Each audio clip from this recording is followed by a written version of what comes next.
بسم اللہ الرحمن الرحیم۔ آج سے 4,500 سال پرانی تہذیب جو دنیا کی قدیم ترین اقوام کی لسٹ میں سر فہرست ہے، وہاں کے لوگوں نے کس قدر ترقی یافتہ شہر کو آباد کیا تھا کہ جس کی مثال آج کی کسی ایڈوانس سٹی سے کم نہیں ہے۔ ہندوستان کے شمال مغرب میں آباد اس قوم کی طرف کس نبی کو مابعوث کیا گیا تھا، اور جب ان لوگوں نے اس نبی کو شہید کیا تو ان کا کیا انجام ہوا۔ آج بھی دنیا کے کونے کونے میں ایسی بے شمار خنڈرات موجود ہیں جو اپنی شاندار ہزاروں سال قدیم شان و شوکت کی گواہ ہیں، جن کی طاقت، قوت لشکر، صلاحیت اور زمانہ کبھی پوری دنیا پر اپنا اثر چھوڑ رہی تھیں۔ لیکن اب نہ وہ اقوام ہے اور نہ ہی ان کے وہ شاندار علاقے۔ ان اقوام نے فطرت، حادثوں، حملہ آوروں اور تقدیر کے ساتھ ہر حملہ جنگ لڑی۔ ان میں کچھ تو اپنے کفر و شرک، کچھ فتنہ و فساد، کچھ مال و دولت کے نشے میں چور ہو کر تباہ و برباد ہو گئے، جبکہ کچھ اقوام اور تہذیب کی بربادی کی وجہ یہ بھی بنی کہ ان تمام گناہوں اور سرکشی سے روکنے کے لیے اللہ نے ان میں چند نیک بندوں اور پیغمبروں کو مابعوث کیا۔ انہوں نے ان نبیوں کو ہی شہید کر ڈالا اور اپنے خالق کے خلاف ہی کھلے عام بغاوت کر دی۔ چند ایسی تہذیبوں میں ایک تہذیب وادی سندھ بھی ہے۔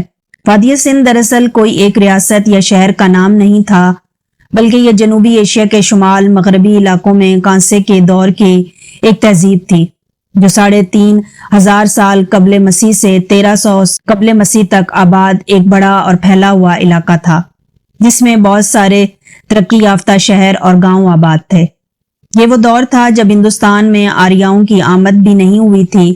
وادی سندھ کا بیشتر حصہ پاکستان سے لے کر شمال مشرقی افغانستان اور مغربی ہندوستان تک پھیلا ہوا تھا۔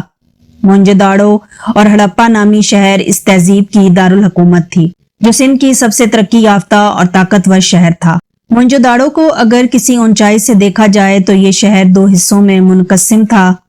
اس کا ایک حصہ اپر سٹی کہلاتا تھا، جس میں ایک طرح کا ایڈمنسٹریشن بلاک تھا، جس میں اسٹوپا، تالاب، عظیم بالا خانہ اور ستونوں والا ہال موجود تھا، اور شہر کا دوسرا حصہ نچلا شہر کہلاتا تھا، جو کاروباری علاقہ تھا، اور یہاں مکانیں، دکانیں اور گودام وغیرہ موجود تھے۔ تاریخ بتاتی ہے کہ سندھ کا یہ عظیم شہر پورے 1000 برس تک بڑی شان و شوکت اور آن بان سے زندہ رہا۔ موہنجو داڑو کی گلیوں کا ایک جیسے طرز تعمیر، معیاری سائز کی اینٹوں کا استعمال، گودام اور نالی نکاسی وغیرہ کا بہتر انتظام اس شہر کو اس زمانے کے اعتبار سے ایک جدید شہر ثابت کرتی ہے۔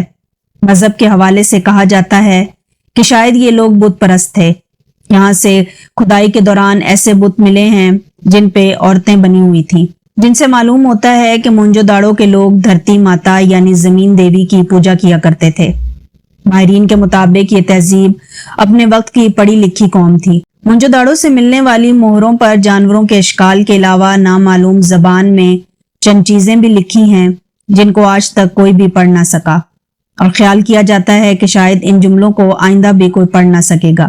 جہاں قرآن مجید میں ایک طرف عاد و سمود، بنی اسرائیل، اہل روم اور اہل فارس جیسے بڑے اقوام کا ذکر ہے، تو وہیں عین ممکن ہو کہ وادی سندھ کی اس بے مثال اور عظیم قوم کا بھی ذکر قرآن مجید میں موجود ہو، جو دنیا کے قدیم ترین تہذیب میں سر فہرست ہے۔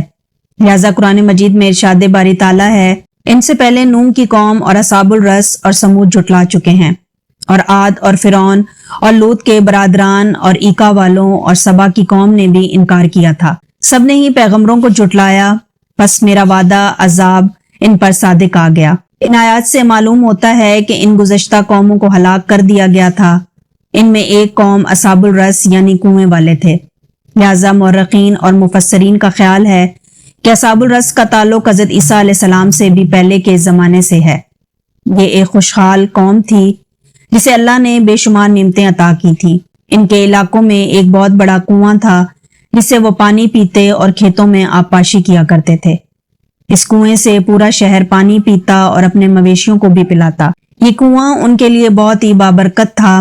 اس کنویں کے علاوہ اس علاقے میں کوئی اور تالاب یا چشمہ وغیرہ موجود نہیں تھا۔ ان کا ایک بادشاہ تھا جو نہایت ہی عدل و انصاف کرنے والا اور نیک انسان تھا۔ کہتے ہیں کہ جب اس بادشاہ کی موت ہوئی تو قوم کے لوگوں نے اس کی لاش پر ایک روغن مل دیا تھا کہ وہ گلنے اور سڑنے سے محفوظ رہے۔ لہذا بادشاہ کے مرنے کے بعد قوم کے لوگ بہت روئے اور بہت غمگین ہو گئے اور شہر کا نظام درہم برہم ہو گیا۔ لہذا شیطان کو ایک اچھا موقع ملا اور وہ بادشاہ کے جسم میں داخل ہو گیا۔ لہذا بادشاہ کے جسم سے آواز آئی کہ میں مرا نہیں ہوں، بلکہ میں کبھی بھی نہیں مروں گا، میں صرف وقتی طور پر غائب ہوا تھا تاکہ میں تمہیں دیکھوں کہ تم میرے بغیر کیسے رہتے ہو۔ یہ سن کر اس قوم کے لوگ بہت خوش ہوئے۔ بادشاہ نے کہا کہ میرے اور اپنے درمیان ایک پردہ لٹکا دو، اب میں کبھی بھی نہیں مروں گا۔ لہذا لوگوں نے اس سے تسلیم کیا اور وہ فتنے میں مبتلا ہو کر اس کی عبادت کرنے لگے۔ لہذا اللہ تعالیٰ نے اصحاب الرس کی طرف ایک نبی کو بھیجا جن کا نام حضرت حنظلہ بن صفوان علیہ السلام تھا۔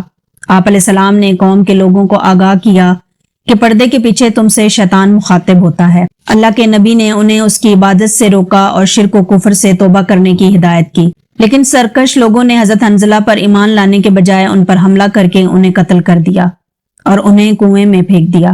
اس عظیم گناہ کے سبب اس کنویں کا پانی سوکھ گیا، ان کے درخت خشک ہو گئے، کھیتوں سے اناج برباد ہونے لگے، لوگ ایک ایک بوند پانی کے لیے ترسنے لگے۔